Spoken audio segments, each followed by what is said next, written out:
Tweety, এই দেখো আমরা চিড়িয়াখানাতে এসেছি আর খাঁচার ভেতরে একটা সিংহ কেমন বসে আছে দেখো। ওই দেখো ঘুমোচ্ছে আবার। এই সিংহ, কিরে কেমন আছিস? ও বাবা, এই সিংহটা আবার কথা বলে তো। কিরকম খাঁচার মধ্যে সিংহটাকে আটকে রেখে দিয়েছে, যেতে দেয়নি। এই দেখো সিংহ আবার ব্যায়াম করছে। এই সিংহ, সিংহ, ওরে বাবা, ওর খুব খিদে পেয়েছে মনে হচ্ছে, কিরকম করছে।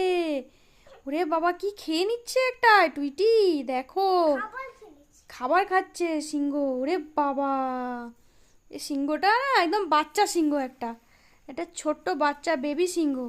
ওরে বাবা, আমি যাব, আমি যাব, আমি যাব একটু দেখতে সিংহ। না না না, যাস না, সিংহ তোকে এক্ষুনি ধরে নেবে, যাস না, একদম যাস না সিংহর খাঁচার ভেতরে, যাস না বাবা, তোকে এক্ষুনি ধরে নেবে, যাস না, যাস না, না না না না না, যাস না।